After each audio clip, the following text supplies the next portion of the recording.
Wah, hikmah yang berikutnya 46 dalam kitab saya. Qala radhiyallahu anhu, mathalul ladzi yudhnibu liyatuba mathalul ladzi yudannisu badanahu wa thiyabahu liyaghtasila. Wa ma hakadha yanbaghi, innama yanbaghi an yataharraza min ad-danasi mastata', thumma in waqa'a bi hukmi al-ghaflati was-sahwi kana al-wajibu alayhi at-tanadhdhuf fil hal. Perumpamaan orang yang berdosa untuk bertaubat. yakni orang melakukan dosa untuk bertaubat. Perumpamaannya adalah umpama orang yang mengotori badannya, pakaiannya, lalu kemudian dia mandi dan membersihkan pakaian. Jadi kotori dulu badannya, pakaiannya, lepas itu dibasuh. Lalu dia pun mandi. Jadi kotoran tadi hilang daripada pakaian dan juga daripada badan. Katanya, wa ma hakadha yanbaghi. Tak boleh orang berpikir seperti itu. Tak boleh orang berpikir dia akan kotori dulu badannya untuk mandi, dia kotori dulu bajunya untuk dibasuh. Alangkah baiknya kalau dia tak perlu mengotori bajunya untuk dibasuh atau badannya untuk dia mandi, sehingga dia tak perlu badannya kotor dan bajunya kotor, sehingga tak perlu untuk basuh dan mandi.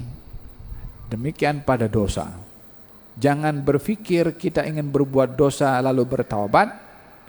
Berpikirlah untuk menghindarkan diri daripada dosa, sehingga kita tidak perlu untuk menanggung dosa tadi, bertaubat. Innama yanbaghi an yataharraza minad danas. Yang patutnya adalah orang itu berhati-hati daripada kotoran mastata' semampunya. Thumma in waqa'a bi hukmil ghaflati wassahwi. Kemudian jika ia tergelincir kepada dosa karena ghaflah, lalai atau lupa, maka kewajiban baginya untuk membersihkannya segera. Jadi pada sikap dosa ini jangan berpikir setiap dosa mesti ada ruang untuk bertaubat. Tapi berpikirlah bagaimana kita mengelak diri daripada dosa untuk tidak berpikir berbuat dosa untuk bertaubat. Yani jangan berpikir untuk berbuat dosa bertaubat, lebih daripada kita berpikir bagaimana mengelak daripada dosa yang kalau tergelincir barulah kita bertaubat. Faham dong? Dua hal yang berbeza.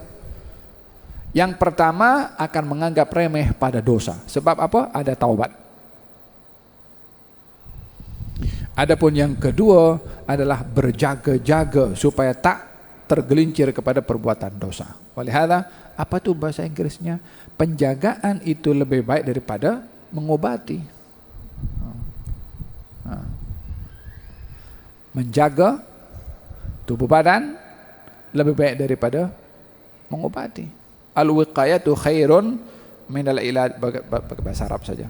Al-wiqayatu khairun minal ilaj. Penjagaan itu lebih utama daripada perubatan. Macam itu juga kita dalam sikap kepada dosa dan juga maksiat. Berbandingkan kita bertaubat daripada dosa, alangkah baiknya kalau kita berfikir mengelak daripada maksiat yang kalau tergelincir barulah kita bertaubat kepada Allah Subhanahu wa taala. Hadza kata-kata hikmah yang disampaikan oleh Imam Abdullah bin Al-Haddad pada hikmah yang ke-46. Naam. Wa la ilaha illallah. Saya ada ketengahkan sebentar tadi beberapa firman Allah Subhanahu wa taala yang mengajak kepada hamba-hambanya untuk tidak mendekati perbuatan-perbuatan dosa supaya tak tergelincir melakukan dosa dan tidak melakukan pelanggaran dengan menjauhkan diri daripada perbuatan-perbuatan tersebut. Walihada baginda Rasulullah sallallahu alaihi wasallam bersabda ketika menjelaskan tentang beberapa hal yang dilarang oleh Nabi sallallahu alaihi wasallam dan hal-hal yang diperintahkan oleh Nabi sallallahu alaihi wasallam. Kemudian katanya, ya Rasulullah, bagaimana nak mengelak daripada itu semua? Katanya, jaga engkau punya lisan.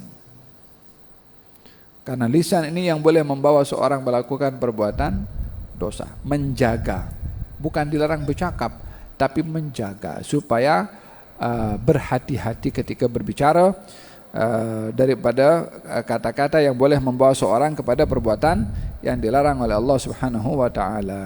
Naam. Hada berkenaan dengan perbuatan bagaimana mengelak daripada perbuatan dosa. Diceritakan di sini ada seorang bernama Abu Yazid Al-Bustami. Abu Yazid Al-Bustami hidup di satu zaman di mana ada seorang perempuan yang dia tak pernah menutup pintu rumahnya daripada lelaki yang datang. Sehingga satu hari Abu Yazid Al-Bustami ingin menegur kepada perempuan itu.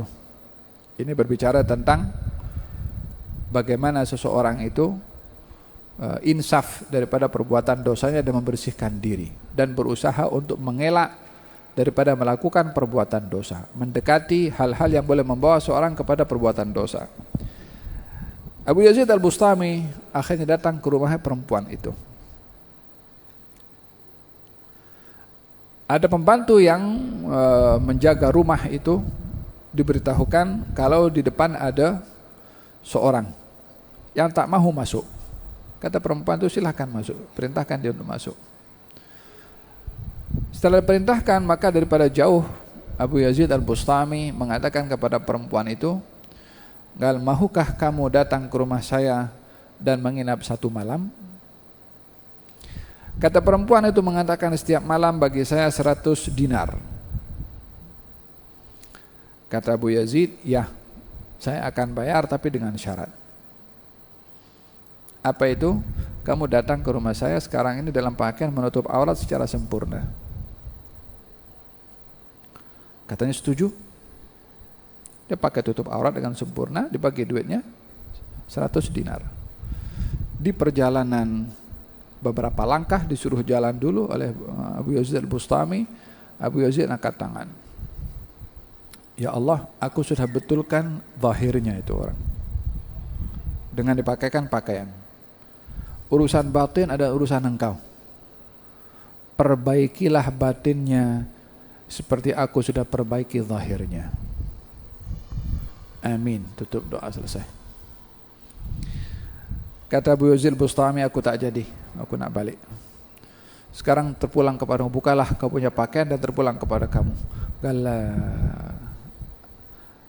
Aku tak nak buka lagi pakaian yang sudah dipakaikan dan sudah disedarkan oleh Allah Subhanahu wa taala. Mula hari ini aku taubat, tak akan melakukan dosa balik.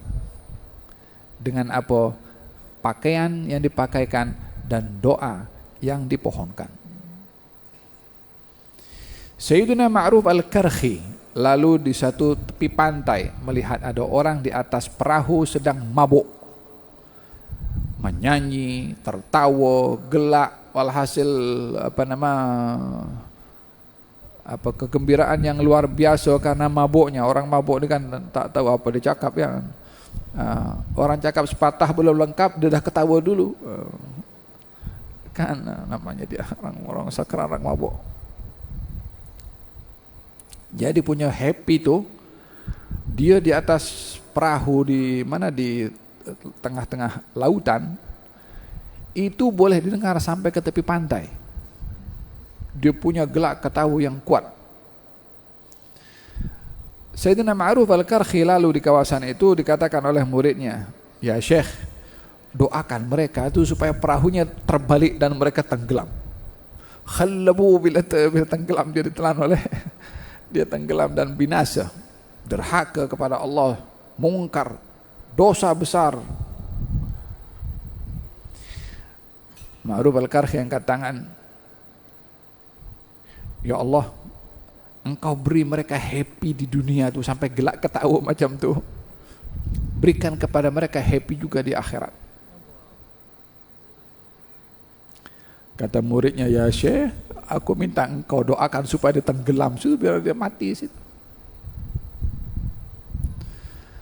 Gal aku mendoakan kepada dia dengan kegembiraan yang dia dapat untuk diberi kegembiraan di akhirat, mana boleh ada orang dapat kegembiraan di akhirat kalau tidak orang yang baik dan bertaubat. Doanya mustajab. Itu orang-orang disedarkan oleh Allah Subhanahu wa taala kembali ke tepi pantai, semuanya insaf, semuanya datang pergi tempatnya Ma'ruf al-Karhi dan belajar menjadi orang yang tak lagi minum arak. Ahadus salihin ketika pergi ke masjid, di jalan ada orang mabuk, sampailah tergelincir jatuh, mulutnya ini maaf cakap mengeluarkan busa. Allah, Allah, mabuk dia tapi masih sebut nama Allah Subhanahu wa taala. Itu imam lalu di kawasan situ, didekati, diletakkan itu kepala orang yang jatuh tak larar karena mabuk di atas pangkuannya, dibersihkan mulutnya. Orang-orang yang lalu di mana di laluan yang sama ingin pergi ke masjid, katanya, ya imam, engkau layan dia, ini orang pemabuk, engkau layan dia, dibersihkan mulutnya, diambilkan air, dibersihkan.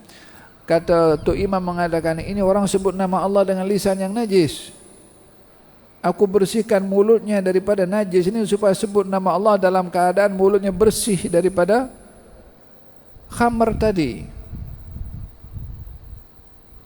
Allah gerakkan hati orang yang mabuk itu untuk insaf dan bertaubat. Dikatakan engkau dah bersihkan mulutnya karena menyebut nama Allah, Allah bersihkan hatinya daripada dia bermaksiat kepada Allah.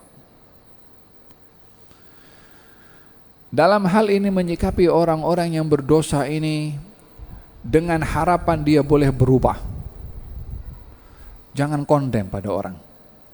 Sebesar apapun dosa orang, jangan menganggap diri kita yang setiap hari banyak berbuat taat lebih baik daripada orang yang bermaksiat, karena yang menentukan adalah penghujung. Apa kurang jelasnya bukti sejarah yang menceritakan orang di masa hidupnya itu buruk, penghujungnya baik, dan orang di awalnya itu baik, penghujungnya tak baik. Di zaman Nabi SAW ada seorang yang kafir memerangi kepada baginda Rasulullah, sehingga sampai kepada satu peperangan di mana dia datang kepada Rasulullah mengucapkan 2 kalimat syahadah, beriman, sementara Nabi dalam tentera untuk berperang. Seorang baru masuk Islam, berdiri di safnya kaum muslimin, berperang, syahid dalam peperangan. Belum mandi, belum sembahyang, belum puasa, belum zakat, belum haji, belum apa. Belum apapun kebaikannya dilakukan selain daripada join bersama dengan Nabi dalam peperangan. Masuk syurga, dapat syahid. Penghujungnya. Seorang bernama Bal'am bin Ba'ura, dalam Quran Allah ceritakan tentang kisahnya. Orangnya baik, taat, ibadah, ulama, mustajab doa. Penghujungnya dia tak baik dengan mendoakan kehancuran untuk Nabi Musa. Maka dicela, dihina, diceritakan oleh Allah Subhanahu wa taala tentang orang ini umpama seekor anjing.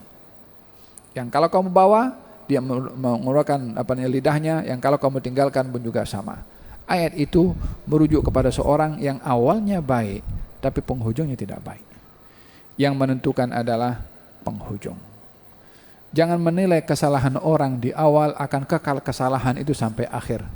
Dan jangan menilai perbuatan kita yang baik di awal itu akan berakhir dengan kebaikan juga. Ya, kita berharap supaya penghujung pun baik juga. Kita pun juga berharap orang yang awalnya tak baik berubah, penghujungnya pun juga menjadi baik. Hada berkenaan dengan bagaimana seseorang menyikapi akan dosa.